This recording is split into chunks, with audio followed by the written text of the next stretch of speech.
E se alguém que morreu há 30 anos voltasse para caçar a sua família, o que você faria? Com certeza a primeira coisa seria deixar o like e se inscrever no canal. Aqui é o Drake, e nesse vídeo do Derrotando Filmes, iremos acompanhar a Sidney e a família dela tentando sobreviver ao retorno do Ghostface. E eu vou apontar os erros cometidos, o que você não deveria fazer e tentar tomar as melhores decisões para derrotar o Ghostface em Pânico 7. Esses jovens não fazem ideia de que o passado da Sidney não morre tão fácil. Começamos vendo um casal que é muito fã de terror, chegando na casa antiga do Stuhlmacher. Acontece que agora, a residência é uma atração turística, e pode ser alugada para qualquer um que tenha mau gosto o suficiente para se divertir dormindo onde aconteceram vários crimes. Só que apesar dos dois gostarem de terror, o Scott claramente está bem mais animado do que a Madison, e fica apaixonado pelo local e pelos desenhos no chão que mostram onde as pessoas foram finalizadas. Aí, enquanto a jovem vai ao banheiro, o Scott fica tirando fotos pela casa e repassando a história de tudo que aconteceu na residência. Alguns minutos depois, a Madison sai do banheiro e começa a procurar pelo namorado, porém ela toma um baita susto quando acende uma lâmpada.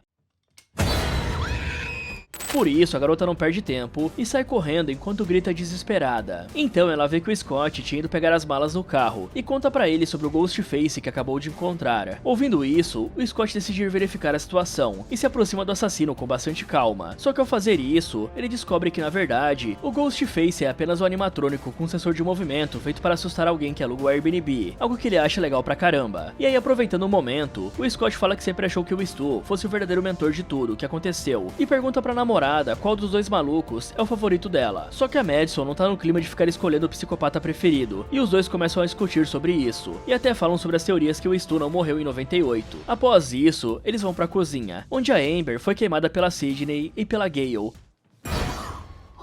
Nessa hora, eles recebem um telefonema programado que faz parte da atração da casa e recebem 3 perguntas do Ghostface de mentira. As 2 primeiras, o Scott responde corretamente. Só que na hora da última, que é quantos anos o Jason tinha quando se afogou, o Scott responde 11 anos e o cara na ligação diz que ele errou. Mas como o cara não entende onde está o erro, a Madison explica que o Jason nunca se afogou e o Ghostface de mentira fala que a garota está certa e que o Scott tem sorte em ter uma namorada tão esperta. Então o Scott desliga o telefone e pergunta se a namorada precisa ficar parecendo tão miserável e por que ela aceitou vir com ele. Em resposta, a Madison fala que ele parecia muito animado com a viagem e que ela achou que seria mais legal do que realmente é. Sabendo disso, o Scott pergunta se a garota quer ir embora e ela fala que não precisa, afinal já tá muito tarde. Nessa hora, o Scott fica com vontade de fazer o número 1 e sai para ir ao banheiro, porém apenas alguns segundos depois dele sair, alguém liga pra Madison usando a voz do Ghostface e fala que a jovem irá morrer nessa noite, além de também dar uma xingada nela e dizer que ninguém chegaria a tempo para salvá-la. Porém, a Madison acredita totalmente que é o Scott zoando com ela e vai atrás dele pra falar que não gostou do xingamento. Só que ela acaba se distraindo com o animatrônico do Ghostface, que fica falando aleatoriamente e não vê o verdadeiro Ghostface se aproximando por trás. Por sorte, ela consegue reagir rapidamente e dar um soco no assassino, que na verdade era o idiota do Scott querendo assustar a namorada, mas ele reconhece que essa brincadeira foi uma má ideia e se desculpa com a Madison. Nesse momento, ele percebe que o Ghostface fez um movimento estranho e vai verificar.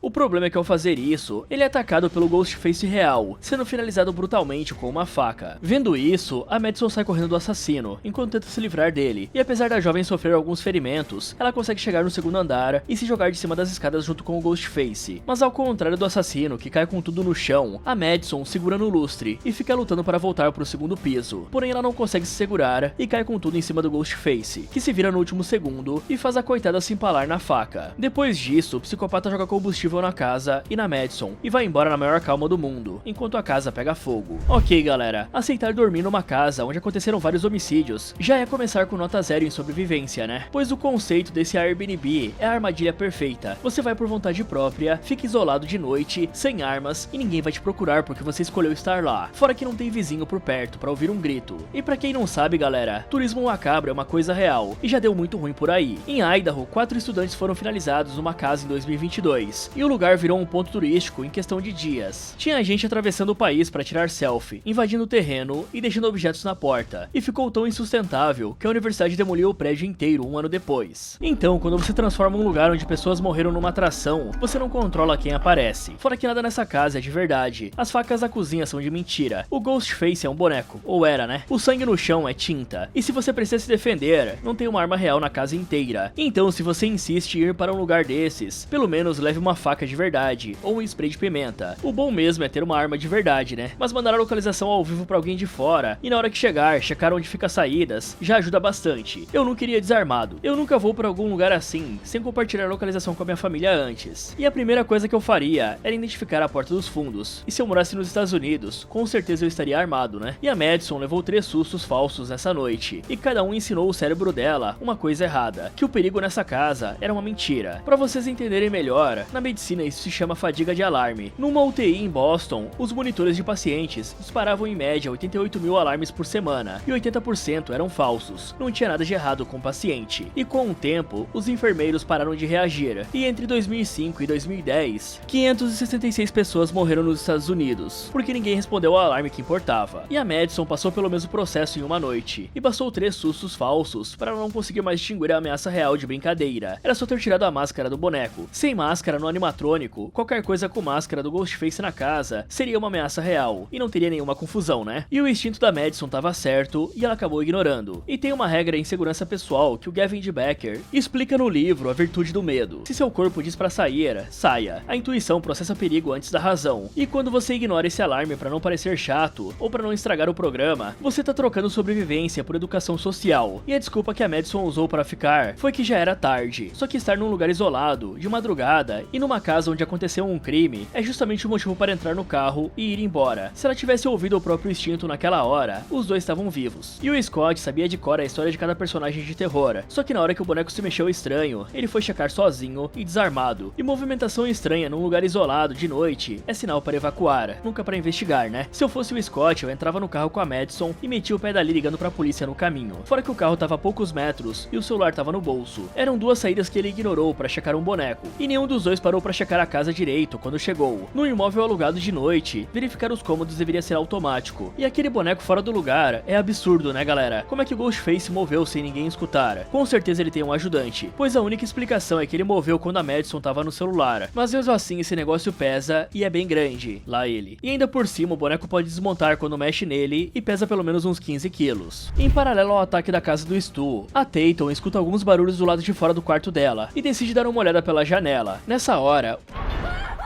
o Ben aparece do nada, dando um susto na namorada, e entra no quarto dela. Então a garota pergunta o que o cara está fazendo ali, e o Ben responde que enquanto assistia ao filme Facada, ele se deu conta de que nunca entrou pela janela da Tatum. Algo que pra quem não lembra, o Billy Loomis costumava fazer com a Sidney. E apesar da Tatum saber que a mãe dela não ia gostar nada de descobrir que o jovem entrou ali, os dois começam a dar uns amassos, sem se importar com mais nada. Isso até que a Sidney bate na porta. Aí a Tatum joga o namorado pro lado da cama, e se levanta às pressas para responder à mãe. Mas a Sidney nem espera, e abre a porta do quarto com tudo. A Tatum até tenta reagir normalmente, porém a Sidney vê que a boca da filha tá toda vermelha e entende na hora o que tá acontecendo. Por isso ela chama o Ben e manda o garoto descer com ela pra ir embora. E como não quer ser mal visto pela mãe da namorada, o Ben aceita ir embora numa boa. Mas antes de sair, ele faz aquela autopropaganda e fala que é um cara do bem. E perdão pelo trocadilho, né? Só que a Sidney não se importa com isso e apenas manda o cara ir embora. Aí vendo isso, a Tatum chama a mãe de hipócrita e volta pro quarto emburrada, dizendo que os garotos entravam pela janela da Sidney quando ela era mais nova, e é justamente por isso que a Sidney fala que isso nunca vai acontecer nessa casa. Além disso, a mulher também explica que não desgosta do Ben, apenas deseja que a filha seja esperta. Ouvindo isso, a Tatum fala que eles não estão relaxando se essa for a preocupação da mãe, e ainda pergunta pra Sidney se as coisas realmente aconteceram como no filme. Porém, a mulher desconversa, fala que elas podem falar sobre isso outra hora e vai embora. Após isso, ela liga o sistema de segurança da casa e volta pro próprio quarto, onde o marido dela, o Mark, pergunta como foi a conversa. Fala que a Tatum não foi a primeira jovem a deixar alguém entrar pela janela, e pergunta se a Sidney acha que a Tatum já está relaxando. Então a Sidney fala que não vê problema em ser vista como super protetora, e os dois começam a falar sobre as idades em que relaxaram pela primeira vez. Na manhã seguinte, o Mark acorda bem cedo para dar uma conferida em como está indo a construção do novo cômodo da casa, e depois conversa por videochamada com a própria mãe, que está cuidando das 2 crianças mais novas por algum tempo. Após isso, a Sidney e a Tatum têm um pequeno desentendimento, porque a Tatum pegou uma jaqueta que a Sidney usava antigamente, noite, e a mulher não gostou disso. Então o Mark fala que a esposa foi meio otária, e a Sidney vai atrás da filha, pra dizer que ela pode sim usar a jaqueta, e explicar que só reagiu daquele jeito porque se surpreendeu. Afinal, ela não via desde a faculdade, e pensou que tinha jogado fora. Aí as duas entram em outra briguinha, a respeito de como ninguém fala sobre o passado da Sidney, e a mulher fala que não tem o que conversar, já que tudo está online. Por isso, elas mudam de assunto, e começam a falar sobre o ensaio do teatro que a Tatum vai ter nessa tarde. Então a Sidney revela que fez teatro quando estava na faculdade, e as duas ficam com uma cara de bunda, sem saber o que falar, até porque ninguém fala sobre o passado da mulher. Por esse motivo, a Sidney apenas fala que a filha vai sair bem e vai embora. Mais tarde, a Sidney chega para trabalhar na cafeteria que ela é dona, e o primeiro cliente é um jovem esquisito chamado Lucas, que está na parte técnica da peça que a Tatum está ensaiando. E como Lucas é um grande fã de crimes reais, principalmente da história da Sidney, ele começa a perguntar sobre as matérias do Ghostface. Nesse momento, a Jessica, mãe do Lucas, aparece ali e impede o filho de continuar fazendo essas perguntas para Sidney. Então o garoto se desculpa e pergunta se a mulher pode fazer alguma participação no podcast que ele quer fazer. Por isso, a Jessica manda o filho calar a boca e ir para a escola fazer o ensaio. Em paralelo a isso, a Tatum se encontra com as amigas, a Chloe e a Hannah, sendo que a Hannah fala que vai fazer uma festa nessa noite e que é para todo mundo ir, incluindo o esquisitão do Lucas, já que a Chloe tá ficando com ele. Mas o mais complicado de verdade vai ser conseguir permissão da Sidney. Nessa hora, o Ben passa de carro e se oferece para dar carona para a namorada e para as amigas dela, algo que as garotas obviamente aceitam. Ao mesmo tempo, a Sidney atende o Carl na cafeteria e o cara dá uma encarada bizarra nela. E logo em seguida, a mulher se senta para conversar com a Jessica, pois ela quer ser mais próxima da filha, assim como a Jessica é próxima do Lucas. Tanto que a Sidney até pergunta pra vizinha se ela fala sobre o passado com o filho. Em resposta, a Jessica explica que não faz isso, porque não tem nada sobre o que conversar. Até porque o pai do Lucas era um cara abusivo e agressivo. Ouvindo isso, a Sidney fala que se recusa a falar sobre o passado com os filhos, porque quer que eles se sintam protegidos, algo que não faz sentido pra Jessica. Afinal, esse não é um mundo seguro, e os jovens precisam aprender a se proteger. Bom galera, as janelas da casa da Sidney são um ponto cego completo do sistema de segurança. O sistema cobre as portas, e as janelas parecem não ter um sensor sequer. E o Ben mostrou isso, subindo na janela do segundo andar sem dificuldade nenhuma. Se um adolescente apaixonado escala até o segundo piso sem obstáculo, um invasor também escala. E tudo bem que o sangue do garoto já tinha descido para outro lugar, né? E provavelmente a Sidney só notou o Ben pelo barulho que os dois fizeram, né galera? Dava pra ouvir tudo facilmente. Então a reação dela deveria ter sido de sobrevivente e não mãe. Já que a primeira pergunta tinha que ser como é que alguém escalou até o segundo andar sem nenhuma barreira, e não o que o garoto estava fazendo no quarto da filha dela. Fora que o Ben não subiu naquela janela por acaso, né? O cara assistiu o filme Facada, que é baseado nas finalizações que a mãe da namorada dele vivenciou, e decidiu copiar exatamente o que o Billy Loomis fazia com a Sidney. E quando o terror da sua família vira um gesto romântico pro namorado da sua filha, mandar o garoto embora não basta. A Sidney deveria ter parado naquela hora e pensado no que aquele comportamento significava, e no mínimo, tomado alguma providência para isso não se repetir. Nem que fosse instalar um sensor naquela janela de uma vez. 23% dos arrombamentos nos Estados Unidos acontecem por janelas do primeiro andar, e quase ninguém protege as do segundo andar, porque acha que lá é seguro. Fora que numa pesquisa com ladrões condenados em Nova York e Nova Jersey, 42% admitiram que entraram pela janela destrancada, nem precisaram quebrar o vidro. E um sensor de contato magnético dispara na hora que a janela abre. De quebra de vidro, escuta o estilhaço num raio de 6 metros. E um de vibração detecta a adulteração antes da pessoa sequer entrar. Sem contar que na gringa, cada um custa $13 e dá pra colar com um adesivo. Só que o problema vai além da janela. A Sidney contorna de todo jeito e evita ao máximo falar sobre o passado com a Tatum. E a garota até sabe quem é o Ghostface, já que a história da mãe dela virou um filme. O problema é que conhecer a história não prepara ninguém para sobreviver se a coisa acontecer de verdade. Sem contar que a própria vizinha avisou que esconder o perigo não protege ninguém. E esse é exatamente o conselho que a Sidney deveria estar seguindo. E mesmo assim ela ouviu, concordou por dentro e não mudou nada. Afinal, na cabeça dela, proteger a Tatum significa esconder o perigo. E a garota vive achando que tá segura, sem nunca ter sido preparada para uma ameaça real. E lá no começo eu falei sobre o Gavin de Becker, e como a gente ignora o próprio instinto por educação social. E aqui o padrão se repete. Pois o Cal, um cara que a Sidney nunca viu na vida, chega na cafeteria e dá uma encarada estranha nela. Só que a reação dela foi zero. E ela serviu o café e seguiu o dia como se nada tivesse acontecido. Já Madison, lá na casa do Stu, ignorou o instinto porque foi dessensibilizada pelos sustos falsos. E a Sidney não tem essa desculpa, né? A Sidney é a pessoa que mais deveria notar quando um estranho a observa daquele jeito, porque ela já foi caçada múltiplas vezes. E mesmo assim, o cara virou só mais um cliente. E vamos combinar, né? Esse aqui não é o tipo de cena que aparece na tela de graça, né, galera? Se mostra um estranho encarando a Sidney daquele jeito, é porque aquilo vai ter consequência. Ainda mais que a gente já supôs que o Ghostface tem um ajudante. Fora tudo isso, tem a área de construção da casa. O Mark deu aquela conferida na obra de manhã, só que na prática é um buraco na segurança, pois a única coisa separando a construção do interior da casa é um tapume de madeira, que qualquer pessoa abre com um pé de cabra em segundos. Enquanto a construção não terminar, o mínimo que o Mark deveria colocar ali era uma porta sólida com tranca entre a obra e o resto da casa, porque um tapume não segura ninguém. Enquanto as mães estão conversando na cafeteria, os jovens estão no teatro da escola fazendo um ensaio. O problema é que a Tatum acaba caindo no meio do palco por conta da fantasia, e o operador de cabos issa Hannah com tudo pra desviar da Tatum, o que não dá muito certo. Aí o ensaio todo é paralisado por conta disso, e a Hannah precisa receber ajuda pra conseguir se soltar dos cabos, até porque um deles se enrolou na perna da garota. Vendo isso, o professor de teatro chama a Tatum pro canto e fala que a garota não está fazendo bem o papel dela, pois os cachorros são animados e cheios de vida, enquanto a Tatum é muito tímida e sem confiança. Por isso, ele manda a garota trazer mais força pra esse papel e se parecer mais com a própria mãe. Assim que o professor vai embora, os colegas da Tatum se aproximam e dizem pra ela ignorar o babaca, afinal ela só está interpretando um cachorro e está mandando muito bem no papel. Então a Tatum agradece o apoio e vai pro camarim junto com o Ben para tirar a fantasia. Lá dentro, a Tatum aproveita o momento para perguntar se é tímida e se tem falta de confiança, mas como o Ben é bem esperto e não responde essas perguntas, ela decide mudar de abordagem e pede pro cara falar o motivo pelo qual ele gosta dela. Em resposta, o cara fala que adora o jeito que ela olha pra ele e a forma que o faz sorrir, mesmo quando estão longe um do outro. Ao mesmo tempo, a Sidney está no escritório trabalhando numa boa, quando de repente recebe uma chamada anônima de alguém usando a voz do Ghostface pra falar com ela. Só que como já está acostumada com isso, a Sidney só coloca pra gravar a ligação e vai ouvindo enquanto o Ghostface fala sobre o que fez em Woodsboro na noite passada, e também mostra que conhece bastante sobre a vida dela. Por isso, a Sidney fala que essa pessoa é apenas um covarde babaca, que se esconde atrás de um voice changer e de um número anônimo. Mas a hora em que o assassino escuta isso, ele fala que não vai se esconder dessa vez, e liga em chamada de vídeo para a mulher. O bizarro é que na hora em que a Sidney atende, ela vê que o Ghostface é o Stu, com o rosto cheio de cicatrizes, e fala que isso é impossível, já que o doidão morreu muitos anos atrás. Porém, o Stu não se importa com o choque da mulher, e começa a rir da cara dela, além de também falar sobre os velhos tempos, comentar que a Tatum é muito bonita, e mostrar que está na frente da escola dela. Vendo isso, a Sidney não perde tempo, liga pro Mark pra contar que tem um assassino indo atrás da Tatum na escola, e se apressa para ir salvar a filha. O Mark, por outro lado, manda todas as unidades disponíveis irem até o colégio. Enquanto isso, na escola, a Hannah e o Aaron estão treinando qual é o melhor jeito de fazer a garota voar com os cabos. Porém, o Aaron escuta um barulho estranho no escuro, e é finalizado logo em seguida, sendo que só dá pra ouvir o cara caindo no chão. Aí, enquanto a Hannah está pendurada pelos cabos, o Ghostface apaga as luzes do teatro e começa a torturar a garota, jogando de um lado pro outro. Então ele vai para baixo da Hannah, dá alguns golpes à coitada e a finaliza de uma maneira brutal. Nesse momento, a Sidney chega no teatro e mete bala no Ghostface, mas ele não é atingido e consegue fugir sem problemas. Por sorte, a Sidney encontra a Tatum e vê que a garota não foi ferida. Após isso, a polícia aparece no local e reúne todos os participantes da peça e os parentes dos jovens para fazer algumas perguntas. Então eles começam a contar seus álibis e onde estavam na hora do crime, o que acaba gerando algumas dúvidas entre o grupo. E como a Sidney parece bem preocupada que todo esse pesadelo tenha recomeçado, o Mark explica que apesar do assassino ter escapado, as crianças estão bem e tem um batalhão de polícia protegendo a casa da mãe dele, praticamente como se os outros que morreram nem fossem pessoas, né? Além disso, o Mark fala que eles vão enviar a gravação da chamada para os especialistas e descobrir quem está por trás daquele deepfake do Stu. E ouvindo isso, a Sidney menciona que o Ben é um nerd da tecnologia, mostrando que ela claramente suspeita dele. Porém, o Mark comenta que qualquer um consegue fazer um deepfake nos dias de hoje e manda ele ir embora. Então a Sidney fala pra Tatum que eles já estão saindo e deixa claro que não é pro Ben ir junto, uma coisa que não deixa a Tatum nada feliz. Tanto que ela fala que nem todo mundo é o Billy Loomis e que não é porque a mulher não consegue confiar nos outros que as pessoas não são confiáveis. Ok, galera, o sistema de cabos daquele teatro tinha uma falha que ninguém percebeu a tempo. Já no ensaio, a Hannah ficou presa sem conseguir se soltar e ninguém parou pra pensar que se ela não consegue descer durante o ensaio, imagina numa emergência real. E todo arnês de teatro profissional tem o que chamam de Quick Release, que é um mecanismo de liberação rápida que a própria pessoa abre em segundos para se soltar. Só que aqui não tinha esse sistema, e isso não é um exagero. Em 2013, uma acrobata do Cirque du Soleil, chamada Sarah Gouillard-Guillot, caiu de 27 metros durante um show em Las Vegas, porque o cabo arrebentou, e a coitada bateu as botas na hora. Essa foi a primeira morte em performance nos 29 anos do Cirque du Soleil, e o governo americano multou o circo e o cassino por falhas de segurança. E o Aaron era o único ali que sabia operar o painel de cabo de luzes. Sem ele, a Hannah não tinha como se soltar, e ninguém tinha como desligar o sistema. E a Sidney fez certo ao botar pra gravar a ligação inteira sem o cara perceber, pois depois de 5 ataques desses, a mulher já sabe que qualquer coisa que o inimigo fala pode virar munição depois. E aquela ligação tinha toda a cara de deepfake, só que o Stu morreu adolescente lá nos anos 90. Não existe filmagem dele mais velho, então quem fez isso tem que pegar fotos antigas, envelhecer o rosto digitalmente, adicionar cicatrizes e rodar tudo em tempo real numa videochamada. Esse nível de habilidade técnica não é de qualquer um, e a Sidney deveria estar se perguntando quem no círculo dela tem esse tipo de conhecimento. E pra quem não sabe, galera, o deepfake em tempo real já é uma realidade desde 2023, e qualquer computador de jogos consegue clonar um rosto numa chamada de vídeo ao vivo. Tanto que em 2024, em Hong Kong, um funcionário de uma empresa de engenharia chamado Arup fez 15 transferências bancárias, totalizando 25 milhões de dólares, depois de participar de uma videochamada, onde todos os colegas eram deepfakes. E o cara achou que tava falando com o chefe do financeiro e com a equipe dele, e era tudo falso. Então o FBI recomenda que toda a família crie uma palavra código secreta, uma palavra que só vocês sabem, para confirmar a identidade de alguém por telefone ou vídeo. E já é o segundo cara até agora que ouviu um barulho estranho no escuro e foi checar sozinho, né? E o Aaron repetiu exatamente o erro do Scott lá no começo, e o resultado foi o mesmo. Fora que a Sidney chegou no teatro sozinha e atirou no Ghostface de longe e com pouca luz, além de gritar para chamar atenção. E a distância efetiva de um tiro com pistola para defesa pessoal é de 6 a 14 metros. Acima disso, sob estresse e no escuro, a precisão despenca. E em 2022, num shopping em Indiana, um civil acertou um atirador ativo a 36 metros, e até os especialistas consideram aquilo fora do normal. Então a Sidney errar naquela distância e naquela escuridão é completamente realístico. E hoje eu falei que a Sidney esconde o passado da Tatum, achando que tá protegendo ela. E aqui a conta chega, né? Afinal, a garota jogou na cara da mãe que nem todo mundo é o Billy Loomis, e que não é porque a Sidney não consegue confiar nos outros que as pessoas são automaticamente perigosas. E ela tem um ponto, né? Só que se a Sidney tivesse explicado por que suspeita do Ben, já que o garoto é um nerd de tecnologia e alguém acabou de ameaçar a família com um deepfake, talvez a Tatum entendesse e até concordasse. Fora que o Mark também descartou a suspeita rápido demais, falando que qualquer pessoa faz um deepfake hoje em dia, só que alguém acabou de usar o deepfake para ameaçar a família dele, e a reação de um chefe de polícia deveria ser rastrear a origem daquela ligação e montar um protocolo para interceptar se viesse uma próxima, não normalizar e mandar todo mundo ir embora. Em seguida, a família volta para casa com uma equipe de policiais e espera na porta enquanto os agentes fazem uma limpa na casa, para garantir que o Ghostface não está escondido por ali. Assim que eles confirmam que a residência está limpa, o Mark manda as mulheres pegarem as coisas mais essenciais e ficarem prontas em 5 minutos. Só que a Tatum revela que desmontou a mala de emergência faz tempo, porque se sentia segura. Mas o que nenhum deles percebe é que logo após entrarem nos quartos, a tampa do sótão se abre. Aí a Sidney e a Tatum começam a discutir, com a garota jogando na cara da mãe que a grande Sidney Prescott nunca fugiu, e perguntando por que a mãe nunca a preparou para isso, já que se ela tivesse pronta, talvez tivesse salvado a Hannah.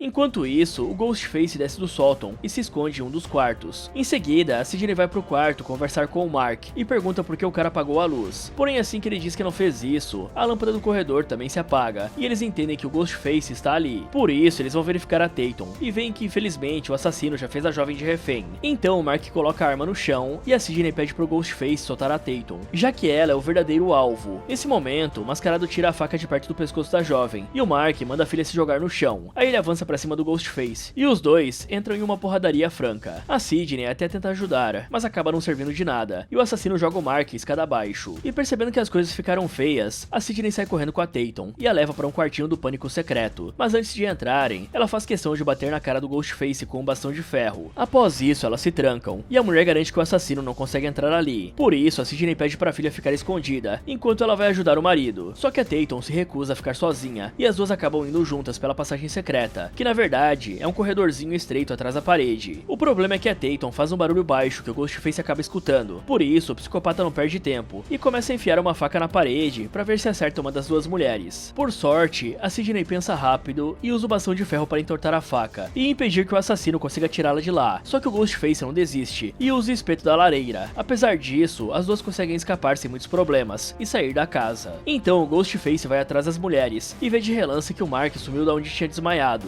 Porém, ele não dá bola pra isso e continua perseguindo a mãe e filha. Só que o Mark surge do nada e se joga no psicopata e começa a lutar com ele no jardim para tentar acabar com esse pesadelo. Vendo isso, a Sidney arranca a caixa de correios do chão e golpeia o maníaco na cabeça sem dó nem piedade. Aí o Mark pula no assassino mais uma vez e faz ele ir parar no meio da rua,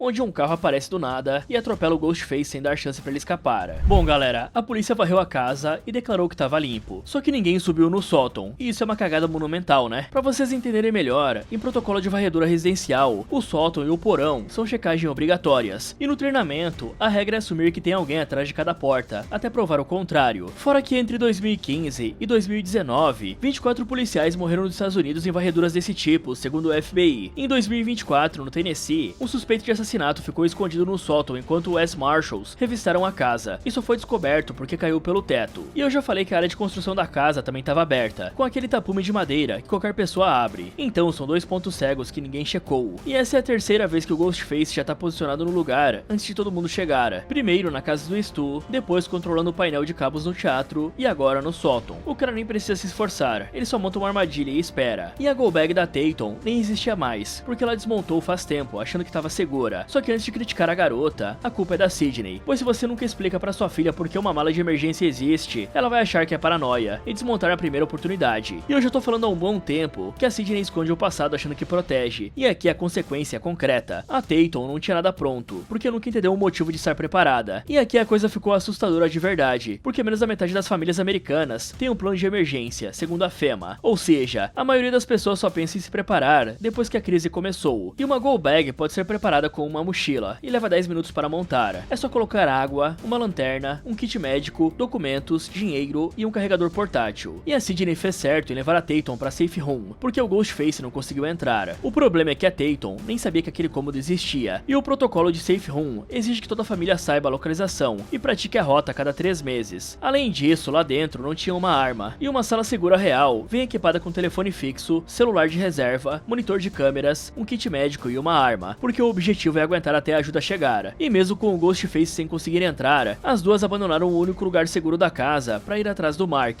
já que estavam num cômodo seguro, e simplesmente abandonaram para entrar numa passagem estreita atrás da parede, onde qualquer barulho te entrega. Então era só ter ficado dentro e ligado pra polícia. Sair desse lugar é uma burrice que eu nem consigo mensurar em palavras. E na hora que o Ghostface faz a Tatum de refém, o Mark tava com a arma empunhada a poucos metros de distância, e a cabeça do cara tava totalmente exposta acima da Tatum. E em vez de atirar, o Mark largou a pistola no chão, e o risco de largar a arma é maior que o risco do headshot, porque sem a pistola, o Mark não tem mais nada, e o Ghostface sabe disso. E esse cara é o chefe da polícia, ele é treinado para acertar um alvo desse tamanho a essa distância. Então o Mark trocou a única vantagem que tinha por um corpo a corpo contra um cara mascarado com uma faca. Se eu fosse o Mark e tivesse a cabeça do cara na mira, eu atirava sem dó. E os policiais que varreram a casa desapareceram logo depois. E quando você declara uma casa segura e vai embora, o assassino só precisa esperar a viatura sair, né? O mínimo era manter pelo menos uma unidade na frente da casa, enquanto a família tava lá dentro, já que varrer e ir embora não protege ninguém. E nem adianta dizer que tinha gente lá fora, porque tiros foram disparados dentro da casa e ninguém foi lá ver. Após atropelar o criminoso, a Gale sai para cumprimentar a velha amiga, e os irmãos Chad e Mindy, que agora são ajudantes da Gale, preparam o equipamento de gravação, para ficarem esperando caso ela queira gravar uma reportagem exclusiva. Então as duas amigas se abraçam, e a Sidney conta que o assassino se apresentava como sendo o Stu, e para tirar isso a limpo, elas decidem desmascarar o assassino. O estranho é que na hora em que a máscara é retirada, o assassino acaba sendo alguém que ninguém conhece, e que a Sidney apenas viu de relance na cafeteria, algo que não faz sentido algum, já que o Ghostface sempre é um conhecido. Após isso, uma policial revela para a família da Sidney que o criminoso se chamava Carl Allen Gibbs, e tinha escapado do hospital psiquiátrico Fallbrook há 2 semanas, onde estava internado por triplo homicídio. E como não faz nenhum sentido que esse cara tenha vindo atrás deles, a Sidney fala que isso foi fácil demais, e que sempre tem mais de um. Mas como o Mark acha que ela está pensando demais, a Sidney dá uma conferida nas pessoas que apareceram ali por conta da comoção, e vê que tinham 2 conhecidos ali perto, o professor de teatro e o Ben. Ao mesmo tempo, a Mindy avisa o irmão que a emissora quer que eles entrem ao vivo para cobrir o caso, e quando o Chad fala que vai chamar a Gale, a garota diz pra ele não fazer isso, porque ela mesma quer ser a jornalista. Mas antes que eles consigam colocar esse plano em prática, a Gale se aproxima para começar a transmissão, e diz pros 2 irmãos nunca mais tentarem algo assim. Nessa hora, um jornalista chamado Rob aparece por ali, para tentar entrevistar a Gale, porém a mulher apenas manda o cara ir catar coquinho e se afasta. Por isso, Rob muda de alvo, e começa a fazer perguntas capciosas pros irmãos, porém eles mandam o cara ir arranjar a própria história, e também vão embora. Em paralelo a isso, a Jessica e o Lucas vão até a Sidney para dizer que sentem muito que isso tenha acontecido, só que o Lucas se refere à mulher como Sidney Prescott, em vez de Evans, e a Sidney já fecha a cara pro moleque, além de também questionar o que o jovem pensa sobre Ia, mostrando que claramente suspeita dele. Mas sem perceber isso, o Lucas fala que Ia é a morte da civilização, e a Jessica questiona por que a Sidney fez essa pergunta. No entanto, a Sidney apenas fala pros vizinhos se cuidarem e entra na casa. Assim que a mulher se afasta, a Gale aparece na frente do Lucas, e o garoto deixa na cara que é um grande fã dela. Aí quando a Jessica revela que eles são vizinhos da Sidney, a Gale começa a questionar o Lucas pra saber se o jovem gosta de filmes de terror, principalmente do Facada. Aí percebendo que a jornalista tá suspeitando do Lucas, a Jessica fala que não gosta da forma que a Gale está olhando pro filho dela, e manda a mulher deixar o menino em paz. Por isso, a Gale pede desculpas e fala que todos são suspeitos, até porque sempre existe mais de um assassino. Ouvindo isso, a Jessica fala pro filho ficar longe dessa casa, até que tudo seja seja resolvido e o leva embora. Em seguida, a Gale conta pra Sidney que devia aparecer para ajudar, depois de ficar sabendo sobre a finalização na antiga casa do Stumacher, em Woodsboro. Então, a Sidney revela que o Mark já está trabalhando para analisar as ligações e confirmar que o Stu na chamada de vídeo é falso. E apesar delas acharem que é possível que o Stu realmente esteja vivo, ainda assim é muito improvável. Nessa hora, a Sidney fica curiosa com a dificuldade que a Gale tem de pegar a xícara de café, e a jornalista revela que ficou com algumas sequelas do nervo do último ataque em Nova York. Tanto que a Gale fala pra Sidney que a mulher teve sorte em ficar de fora daquela história, porque dessa vez foi bem brutal. O que é verdade, já que o Ghostface de Nova York foi um dos mais violentos. Ao mesmo tempo, os irmãos Mix estão na cozinha conversando com a Tatum e com o Mark.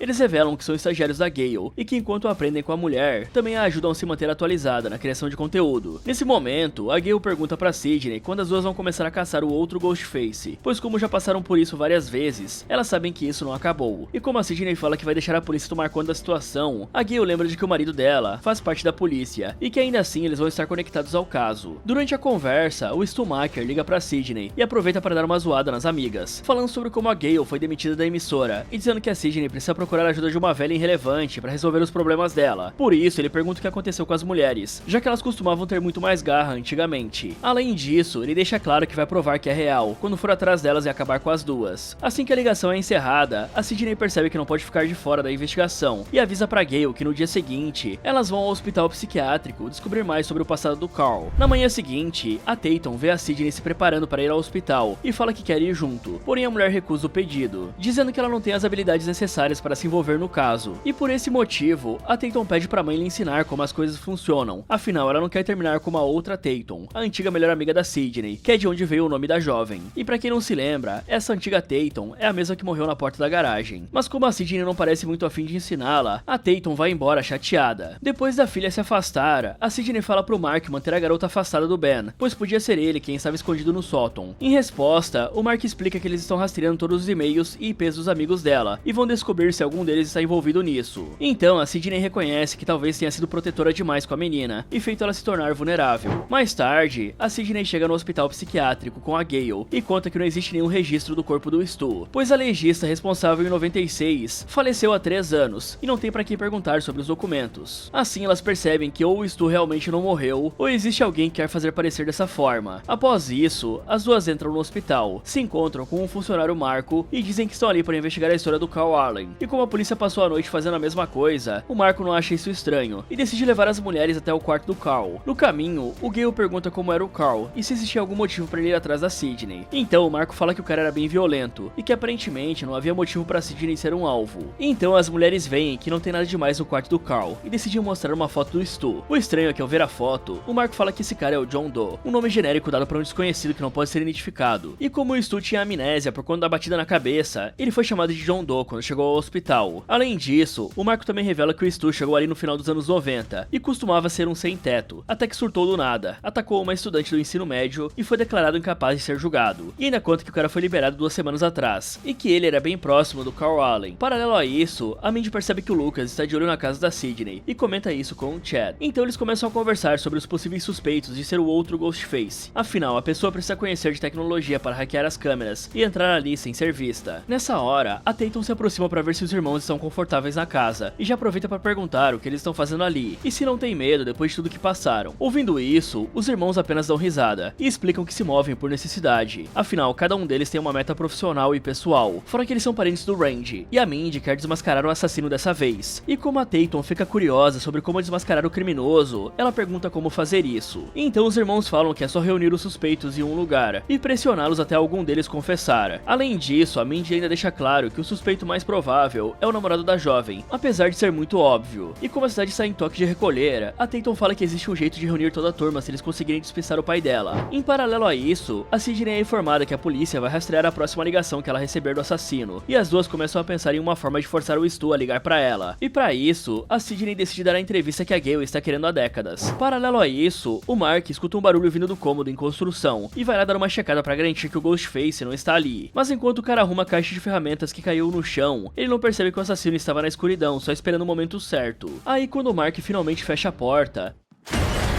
o Ghostface pega ele desprevenido, derruba o cara no chão e o golpeia várias vezes com uma faca. Algum tempo depois, quando anoitece e a cidade entra no toque de recolher, a Tatum e os irmãos se reúnem com os outros jovens do grupo no Parker's Tavern, o bar dos pais da Chloe. Então a Chloe serve algumas pizzas pros convidados, e a Tatum explica que os irmãos estão ali para ajudar a descobrir quem é o assassino, o que faz o Ben entender na hora que os dois suspeitam que seja um deles. E para não ter um mal entendido, a Tatum fala que não pensa isso. Fora isso, eles começam a conversar e falam que não faz sentido o Stu ainda estar vivo, pois seria um retcon ridículo. E o assassino é apenas louco pela nostalgia. Ele quer lutar contra a Sidney Prescott e não contra a Sidney Evans, pois as rainhas do terror não podem ter finais felizes. E o Stu está sendo usado como imagem, pois foi com ele que o anjo vingador Prescott nasceu. Ao mesmo tempo, o Ben analisa as fotos da chamada de vídeo que a Sidney teve com o Stu e fala que se realmente for um deepfake, é um deepfake muito avançado, o que mostra que realmente pode ser o verdadeiro Stu Macher na chamada, fora que o próprio Billy Loomis tinha uma filha secreta, então qualquer coisa é possível. Por isso eles começam a teorizar quem pode ser o parceiro do assassino, afinal ele com certeza tem um, já que não pode estar em dois lugares ao mesmo tempo. E logo de cara, a Mindy começa a pressionar o Ben pra saber mais como ele se sente sendo rejeitado pela mãe da namorada. Além disso, eles também passam pela Chloe, que não parece ter nenhum motivo claro pro ataque, o que é ainda mais suspeito, e pelo Lucas, que é o esquisitão do grupo, apaixonado por casos criminais. E o Lucas não gosta nem um pouco de ser chamado assim, porém a Chloe fala que ser esquisito pode ser sexy, e o humor do jovem já melhora. Paralelo a isso, a Sidney e a Gale vão até a sede do jornal local e se preparam para começar uma transmissão ao vivo, algo que deixa o Rob animado pra caramba, já que tudo que ele queria era uma transmissão desse nível. Então a Gale avisa que não vai pegar leve nas perguntas, e eles começam a transmissão. Nessa hora, a Tatum fica sabendo que a mãe dela está dando uma entrevista, e os jovens começam a assistir ao noticiário. A entrevista tem um início normal, com as amigas falando sobre os ataques que a família da Sidney sofreu, falando que o assassino se apresenta como sendo o Stu Macher, e dando aquela alfinetada no cara pra ver se ele liga pra Sidney. Mas como a mulher não recebe nenhuma chamada, a Gale começa a fazer outras perguntas pra manter o programa no ar. Afinal, o criminoso pode apenas não ter visto a entrevista ainda. O problema é que as perguntas vão ficando cada vez mais pessoais, com a Gale querendo saber até mesmo dos filhos da Sidney, mencionando que a Tatum tem a mesma idade da Sidney quando tudo começou 30 anos atrás, e que o nome da garota é o mesmo nome da jovem que foi brutalmente finalizada. Ouvindo isso, a Sidney fala que na verdade, o nome veio da última amiga em que ela confiou de verdade, e que ela não deseja mais falar sobre isso. Mas a Gale continua pressionando, e até pergunta se a mulher tem medo de passar o trauma para os filhos, ou de fazer com que eles se tornem os alvos de outros assassinos. Por esse motivo, a Sidney desiste da entrevista e o programa sai do ar. Então ela reclama que isso foi injusto e perigoso, e pergunta o que a Gale faria se ela perguntasse sobre o Dewey. Em resposta, a Gale diz que falaria que está bem, pois é justamente isso que ela diz pra si mesma todos os dias para conseguir continuar.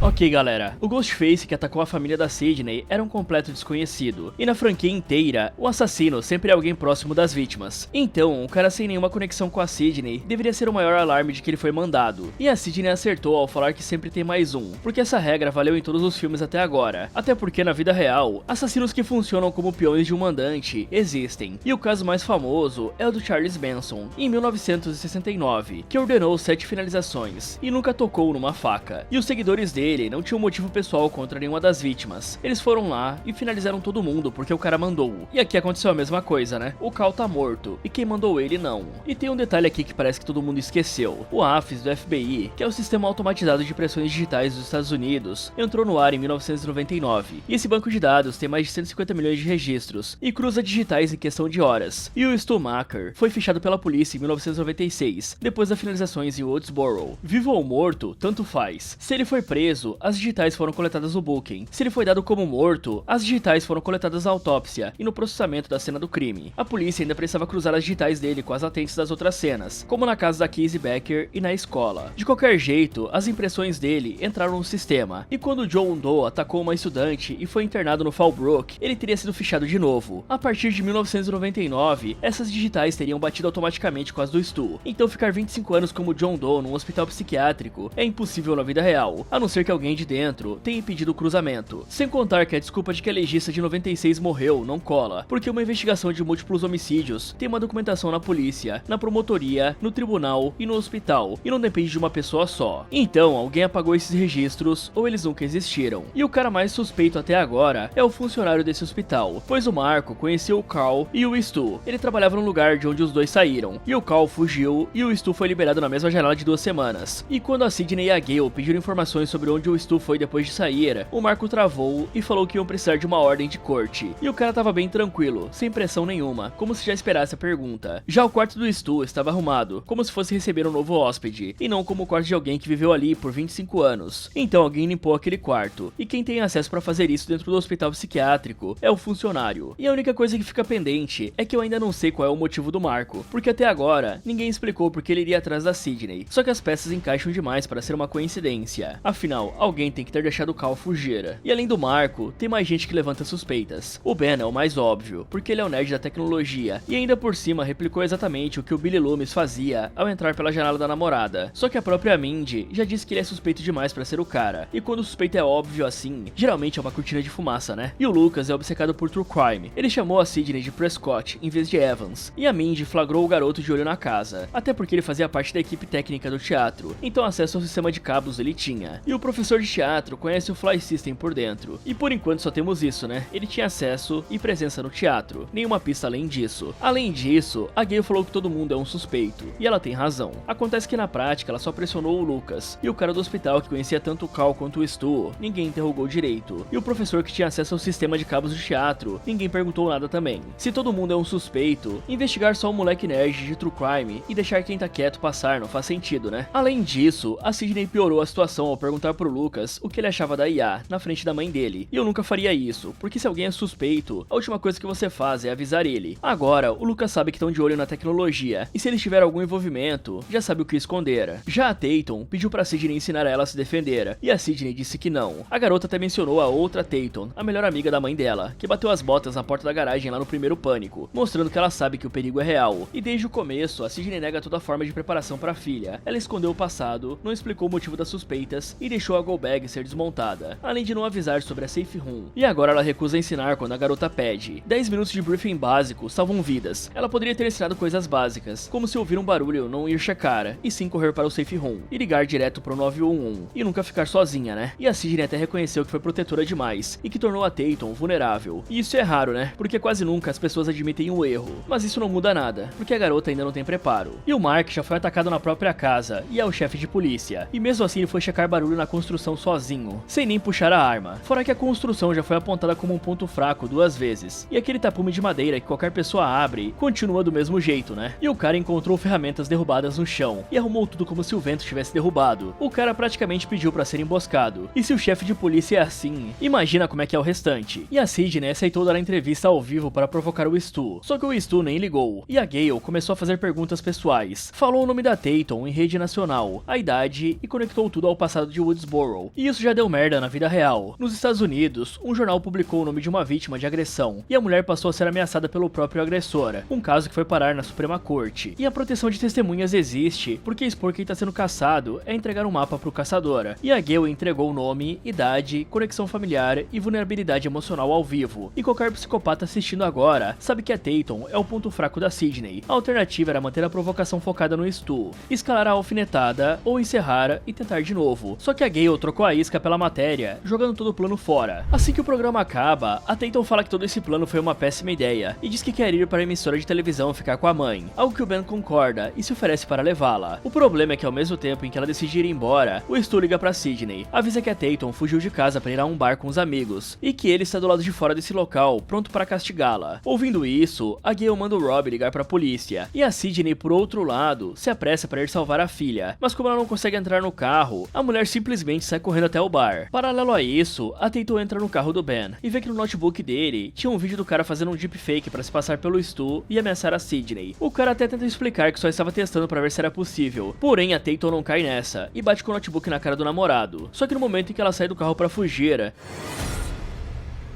ela dá de cara com um Ghostface e precisa correr pra longe dali. Ao mesmo tempo, dentro do bar, a Chloe vai pra cozinha cuidar das pizzas e o Lucas sai pra ir ao banheiro. É quando os irmãos ficam sozinhos, eles percebem que os dois principais suspeitos acabaram de sumir e decidem ir embora pra não serem atacados. O problema é que eles descobrem que estão trancados ali dentro. Já na cozinha, a Chloe escuta um barulho vindo da escuridão e do nada, as luzes do bar se apagam. Então ela olha pra trás e vê que o Ghostface está ali. O estranho é que de repente, o assassino simplesmente desaparece. Vendo isso, a Chloe aproveita para pegar um martelo de massa, para tentar escapar do assassino. porém ela acaba dando de cara com o mascarado e sendo jogada pra lá e pra cá sem conseguir se defender. Ela decide dar um ataque surpresa no assassino e acaba golpeando o ombro do Chad sem querer. Nesse momento, o Ghostface arranca a faca do ombro do cara e apenas joga ele pro lado. Vendo isso, a Mandy acerta a cabeça do mascarado e recebe um corte na barriga antes de cair em cima do irmão. Aí a Chloe bate no Ghostface e sai correndo da cozinha. No caminho, ela encontra o Lucas e fala que o assassino está lá dentro. Então o garoto tenta dar uma de herói e entra na cozinha. Mas como já era de se esperar, alguns segundos depois ele é jogado pra fora com um ferimento na barriga e fica tudo estribuchado no chão. Só que como o Ghostface ainda está por ali, a Chloe se esconde atrás do balcão e espera em silêncio até ouvir a porta do bar se abrindo. E na hora que a Chloe pensa que a barra tá limpa, o Ghostface pega ela de surpresa e a joga contra um monte de copos de vidro, sendo que um dos cacos entra no pescoço dela. Assim que a Chloe é finalizada, o Ghostface pega o Lucas, que ainda estava vivo, e o empala na decoração da torneira de chopp. Em paralelo a isso, a Tatum continua fugindo do outro Ghostface e gritando por ajuda. Porém, como ninguém aparece para ajudar, ela se esconde e pega o assassino de surpresa, usando uma placa para bater na cara dele. Depois, ela corre mais um pouco e se esconde atrás de uma barraca de flores, para tentar despistar o criminoso. E enquanto ela está ali, o Ben aparece por trás dela e fala que não é o criminoso, algo que tá na cara pra Tatum a essa altura. O problema é que enquanto os dois estão conversando, o Ghostface surpreende o Ben e o finaliza com vários golpes de faca. A Tatum até empurra o assassino para tentar salvar o namorado, mas percebe que já é tarde demais e sai correndo dali para se esconder na cafeteria da Sydney, algo que envia um alerta para o celular da mulher. Então a jovem tenta fazer o máximo de silêncio possível para despistar o criminoso, porém ela recebe uma ligação da Sydney e desliga o mais rápido que pode, mandando uma mensagem para avisar que o Ghostface está do lado de fora. Aí, percebendo a situação urgente, a Sydney avisa que tem uma arma no escritório e como o Ghostface mostra que sabe a senha do local, a Tatum se tranca dentro do escritório e coloca vários móveis para tampar a porta. Vendo isso pelas câmeras de segurança, a Sydney liga para a filha e fala para ela pegar a arma dentro do cofre, sendo que a senha é o aniversário da Tatum. E como a jovem não sabe atirar, a Sydney fala para ela colocar os fones de ouvido para que possa seguir as instruções com mais precisão. E vendo que o Ghostface estava procurando por outra entrada, a Sydney faz a garota destravar a pistola e explica que ela só precisa apontar, procurar pelo centro da massa do inimigo e atirar duas vezes. A primeira é pro Ghostface cair e a segunda é na cabeça para acabar com ele. Mas nessa hora, a Tatum começa a chorar, dizendo que não pode fazer isso, porque não é igual à mãe. Porém, a Sydney sabe que não é o momento para a filha ser fraca e faz ela se recompor. Em seguida, ela fala onde está o Ghostface e manda a menina atirar através da parede. Felizmente, o plano dá certo e o Ghostface cai depois de tomar vários tiros. O problema é que na hora em que a Tatum sai do escritório para terminar o serviço, o criminoso se levanta rapidamente e desarma a jovem. Após isso, eles entram em uma briga corpo a corpo, e a Tatum até consegue dar um trabalho pro Ghostface, pois ela bate nele com um extintor de incêndio e depois usa uma cadeira para derrubar o assassino. Mas logo em seguida, aparece outro Ghostface, e infelizmente ela não consegue mais fugir. Bom galera, o Chad e a Mandy já sobreviveram ao ataque do Ghostface antes, então juntar suspeitos num bar para investigar até faz sentido. Acontece que nenhum dos dois trouxe uma arma, um spray de pimenta ou outra coisa, e um spray custa uns $15, cabe no bolso e incapacita um agressor por 30 a 45 minutos. Esses irmãos já levaram facada, já viram gente batendo as botas do lado deles, e com toda essa experiência a preparação foi zero, fora que quando tentaram sair, as portas já estavam trancadas por fora, só que alguém trancou depois que a Tatum e o Ben saíram, e ninguém percebeu isso, sem contar que as portas eram de vidro e ninguém tentou quebrá-las. Vieram sem defesa, ficaram sem saída e nem tentaram nada. E dentro do bar, a Chloe foi a única que se armou pegando um martelo de massa, só que na confusão ela acertou uma facada no Chad em vez do mascarado, e o Ghostface usou essa mesma faca para cortar a Mandy, que chamou o mascarado antes de atacar, e perdeu o elemento surpresa, errando o golpe. Já o Lucas, ele recebeu um aviso de que o assassino estava na cozinha, e entrou sozinho querendo bancar o herói. E eu já falei que ir checar perigo sozinho é o erro mais repetido até agora, pois tinha 4 pessoas naquele bar, e ninguém pensou em pelo menos ficar em dupla. Até o Chad e a Mandy, que estavam juntos até agora há pouco, foram um por vez. Se tivessem ido os dois juntos, a vantagem numérica seria deles. E o Ben também foi bem burro, né galera? Eu tô começando a suspeitar que isso tem algo a ver com o nome, né? Até porque o cara sabia criar deepfake com a mesma qualidade que os assassinos, e podia ter usado isso a favor dele. Se ele tivesse provado pro grupo que era possível criar um deepfake do Stu, todo mundo ia desconfiar das chamadas de vídeo, e ele se posicionava como um aliado, não como um suspeito. Fora que o deepfake que ele fez era do Stu falando que a Sydney tinha que morrer, o que não ajuda em nada no caso dele, né? O certo era mostrar a habilidade, ficar junto com todo mundo sem sumir, e provar que o suspeito deveria conhecer muito sobre tecnologia. E claro que isso podia sair pela culatra, e o cara ser considerado suspeito de qualquer jeito, só que de qualquer forma, ele tá morto, né? O cara escondeu tudo no notebook e acabou sendo atacado pela própria namorada. E a cidade declarou o toque de recolher, e na hora que a Tatum tava correndo pela rua fugindo do Ghostface, não tinha um policial ou uma viatura, pois declarar o toque de recolher sem ninguém patrulhando é dar uma sensação de falsa segurança enquanto o assassino caça à vontade. E quando a Tatum se trancou no escritório da cafeteria, a Sidney guiou a filha pelo telefone usando as câmeras. Só que a Sidney se recusou a preparar a Tatum esse tempo todo, e agora tá ensinando tudo na pressa, com o Ghostface do outro lado da parede. E se ela simplesmente tivesse levado a garota num instante de tiro antes de tudo isso acontecer, com calma, a Tatum não estaria chorando e tremendo na hora de puxar o gatilho. Então a Tatum acertou o Ghostface pela parede. Ele caiu e levantou porque tava de colete à prova de bala. E um colete nível 3A pesa entre 1,5 e 3 quilos. Dá pra esconder embaixo de qualquer jaqueta, e para tudo que é munição de pistola. Acontece que parar a bala não significa sair ileso, porque o impacto ainda causa um trauma contuso e pode fraturar uma costela. E é por isso que existe o Mozambique Drill, uma técnica popularizada pelo Jeff Cooper nos anos 70.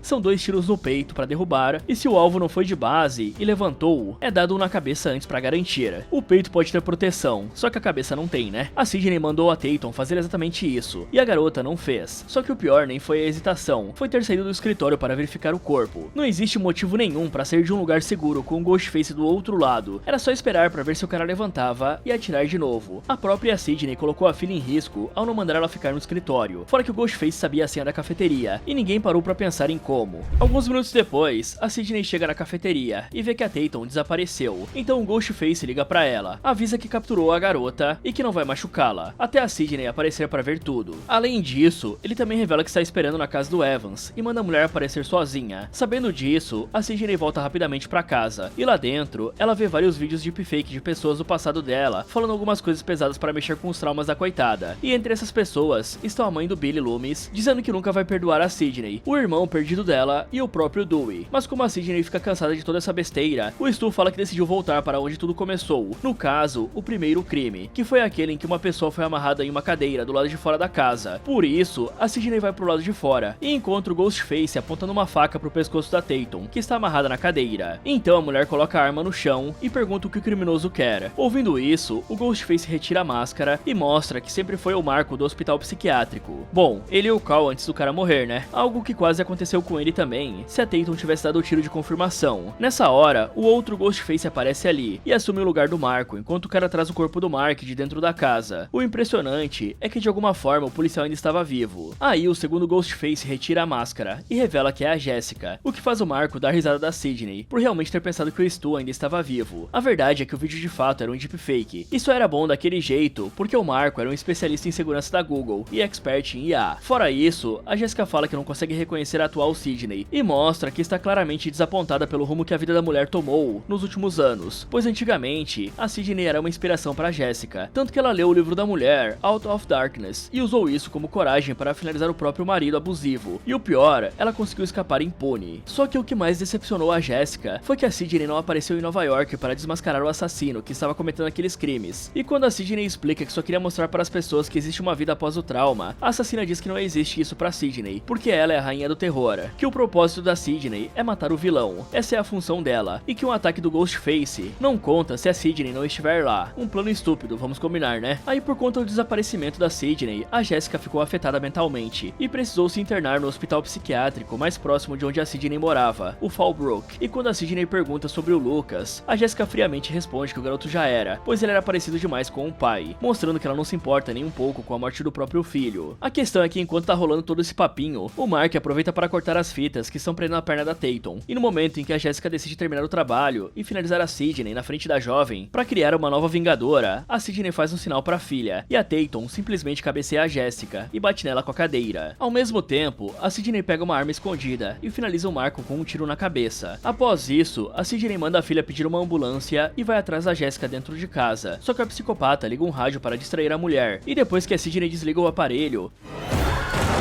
a Jessica se joga em cima dela. Então elas entram em uma luta corporal e trocam vários golpes, com a Sidney acertando uma tijolada na assassina e também cortando a perna da mulher. Além disso, a psicopata também consegue usar uma mangueira para estrangular a Sidney. Por sorte, a mulher age rápido e pega a chave de fenda para golpear várias vezes a perna e a barriga da criminosa. Porém a Jessica continua viva e pronta para atacar. Então a Tatum aparece e atira na assassina, mas antes que ela confirme a morte, a criminosa simplesmente desaparece. Então a mãe e filha se juntam para procurar pela assassina menina, e logo em seguida a finalizam com vários tiros, deixando a doidona completamente desfigurada, e a Sidney ainda tirou o sarro da Jessica, dizendo que ela não passou do prazo coisa nenhuma. Aí a Tatum mostra que está mais confiante, e fala que é a filha da Sidney Prescott. Mais tarde, os policiais, os médicos e os repórteres aparecem na casa da família, e nós vemos que os irmãos conseguiram sobreviver a mais um ataque do Ghostface, o que é bom pra eles, já que além de manterem a vida, também conseguiram a oportunidade de entrar no ar. E depois que o Mark é levado pro hospital, a Sidney se encontra com a Gale e fala que errou na entrevista, pois ela sempre pôde contar com a amiga e confiar nela. Em seguida, a Sidney se aproxima da filha e fala que era essa vida que ela não queria pra menina. Porém, assim como a jovem fala, isso foge da escolha da mãe. E aí, reconhecendo que isso é verdade, a Sidney abre o jogo sobre o próprio passado e fala que deu o nome da Tatum pra garota porque a melhor amiga dela no tempo de colégio era uma jovem divertida e que não tinha medo de nada. Afinal, ela também desejava que a filha fosse forte desse jeito. Então as duas se abraçam e vão pro hospital junto com a Gale. Ok, galera, 3 Ghostfaces e nenhuma motivação que preste. O Billy Loomis, pelo menos, tinha um motivo real, né? Era doentio e errado. Só que a mãe da Sidney destruiu a família dele e a raiva fazia sentido. Já a Jessica leu um livro, virou fã e quer acabar com a mulher que mais admirava porque a Sidney ousou viver em paz. E a lógica é tão burra que não tem como explicar sem parecer piada. Então a fã adorou tanto a Sidney que agora quer finalizar ela e simplesmente não vai sair nada disso. Fora que o Lucas, o próprio filho da Jessica, bateu as botas e ela nem se importou, porque o garoto era parecido com o pai. Essa aqui é a mãe do ano. Já o Marco é pior ainda, porque o cara nem tem motivação nenhuma. Ele é um ex-especialista de segurança do Google, expert em IA. E em nenhum momento o cara explica por que tá participando disso, pois a única coisa que dá pra entender é que o Marco conheceu a Jessica no hospital e entrou na onda. Fora que toda essa história de finalizar a Sidney na frente da Tatum pra criar uma Sidney 2.0 foi enfiada ali só pra fazer a vilã parecer ameaçadora. E não cola, né? Porque a motivação de nenhum dos dois se sustenta por mais de 2 segundos. E falando nos Ghostfaces, eu chutei o Marco lá atrás só pela forma que as coisas coincidiram demais, né? E acabou que tá certo. Só que também dava pra jurar que era o Ben ou o Lucas. Então acertar não é mérito nenhum, pois em todo Pânico sempre tinha pistas, comportamentos estranhos e lógica para tentar adivinhar quem tava por trás da máscara. Já nesse aqui, o Marco e a Jessica mal apareceram e mal tiveram falas relevantes esse tempo todo. Então ninguém tinha como montar um quebra-cabeça, porque as peças estavam todas cagadas. É um Pânico sem mistério nenhum. Só que pelo menos a Sidney foi esperta e a mulher escondeu uma segunda arma na cintura. E quando o Ghostface mandou ela se desarmar, a Sidney largou uma e ficou com a outra, pois em um dos dois Ghostfaces checou. Eles tinham uma vantagem total, com uma faca no pescoço da Tatum, e nenhuma revista básica fizeram. E foi essa arma que decidiu tudo. O problema é que a Sidney foi sozinha 2 vezes nessa noite, quando o Ghostface ligou e avisou que tinha a Tatum amarrada, e a Sidney foi direto pra casa sem avisar ninguém. Até dá pra entender porque era a filha dela com uma faca no pescoço. Só que uma ligação pra Gale, posicionando ela por perto sem o Ghostface saber, já mudava tudo. Porque aí se desse alguma coisa errada, pelo menos tinha alguém ali. Já na segunda vez, a Sidney não tem desculpa. Depois de eliminar o Marco, a mulher foi atrás da Jessica sozinha dentro de casa. Dessa vez não tinha refém. E se a Jessica tivesse uma arma escondida ali dentro, a Sidney podia bater as botas. Fora que a Tatum repetiu o mesmo erro de antes. Atirou na Jessica e não confirmou a morte. E até dá pra entender porque que essa galera é alérgica a arma de fogo nesse universo. Olha a quantidade de tiro que a Jessica levou antes de finalmente ir de base. Até parece que ninguém tem órgão no tórax, só na cabeça. E eu acho que o coração e o cérebro dividem o mesmo espaço nessa realidade. Porque se a bala não pegou na cabeça, a pessoa simplesmente não morre. Já o Mark, o cara ficou todo ferrado desde a tarde e aguentou até a noite sem tratamento nenhum. Na vida real, o cara já teria entrado em choque de tanto perder sangue. Só que a resistência dele aqui é uma conveniência e não um mérito, né? Se dá pra elogiar alguma coisa, é que ele aproveitou os Ghostface fazendo monólogo pra cortar as fitas da Tatum em silêncio. Agora passando para as notas, começando pelo Lucas, nota 1, né? Era um fã de True Crime que assistia conteúdo sobre finalizações o dia inteiro, e na hora H, ele entrou numa cozinha escura sozinho para enfrentar o Ghostface. Era uma enciclopédia de crime, sem uma página de sobrevivência. Passando pro Ben, nota 2. O cara tava guardando vídeo de deepfake no notebook pessoal e não mostrou pra ninguém. Mesmo que o cara fosse inocente, o comportamento era suspeito o suficiente pra qualquer um duvidar dele. E a explicação de que tava testando era péssima. O Chad também ganhou um 2. O cara sobreviveu a um ataque do Ghostface antes, e veio investigar suspeitos sem uma arma, sem um spray e de mãos vazias. Já a Mindy é 2 também. Ela conhece as regras da franquia, de trás pra frente, e não aplicou uma. Ela sabia que o Ghostface sempre trabalhava em dupla, sabia que o suspeito óbvio é cortina de fumaça, e entrou no bar sem um plano de contingência. O Mark ganhou uma nota 5. Ele é o chefe da polícia, que foi checar um barulho na construção sozinho, sem nem puxar a arma, fora que não checou o sótão e mandou os policiais embora. Pelo menos enquanto os vilões estavam monologando, o cara cortou as fitas da Tatum com um canivete em silêncio. A Gale recebe uma nota 5. Ela atropelou o Carl com o carro e salvou a Sidney na hora certa. Investigou por conta própria e manteve a compostura o tempo inteiro. Só que que faltou profundidade na investigação. Ela pressionou o Lucas e simplesmente deixou a Jessica passar. Já a Tatum, nota 6. Ela começou sem saber segurar uma arma e terminou finalizando a assassina junto com a mãe. E a culpa da falta de preparo cai totalmente na Sydney, que se recusou a ensiná-la. Mas a garota também hesitou 2 vezes no tiro de confirmação. Pelo menos no final, ela ajudou a mãe a confirmar a kill. Agora tem a Sydney. Ela recebe uma nota 6,5. A mulher tem 5 ataques do Ghostface na conta e ainda comete erros fundamentais. Ela entrou em lugares sozinha várias vezes, não preparou a Tatum durante a vida inteira da garota. Ela saiu de uma safe room à toa. Pelo menos a experiência da Sydney salvou todo mundo no final. Todo mundo que ficou vivo, né? O problema é que a mesma experiência que salvou é a que ela se recusou a passar para a filha até ser tarde demais. Passando pros Ghostfaces, o Carl recebe uma nota 2. Ele era músculo bruto e sem autonomia nenhuma. Fez o que mandaram e foi de base atropelado. Já o Marco, nota 4 pro cara. Era o cérebro da operação. Se é que dá pra dizer que tinha um cérebro por trás dessa merda toda, né? Ele criou os deepfakes convincentes e orquestrou tudo do hospital. Só que ele não revistou a Sydney e preferiu monologar em vez de executar. A parte técnica era sólida, mas a execução final foi amadora. Já a Jessica tirou uma nota 1. Essa é a motivação mais ridícula da franquia inteira. A fã que virou assassina por decepção. Ela finalizou o próprio marido, inspirada por um livro, e deixou o Marco finalizar o próprio filho. E achou que finalizar a Sydney ia criar uma vingadora nova. Um plano estúpido e uma execução ainda pior. Os mais burros do filme eram o Chad e a Mindy. Eles sobreviveram ao ataque anterior, planejaram juntar suspeitos num bar e não trouxeram uma arma. Eram sobreviventes com a cabeça vazia, né? O mais esperto do filme é a Sydney. Apesar dos erros, ela levou uma arma escondida que os Ghostfaces não encontraram e acertou o Marco com um headshot. E galera, só passando pra lembrar, além do Derrotando Filmes, eu tenho um outro canal aqui no YouTube, o Abismo do Medo. Lá eu conto histórias perturbadoras, do sobrenatural. As duas correm pro quarto da mãe e passam a noite lá.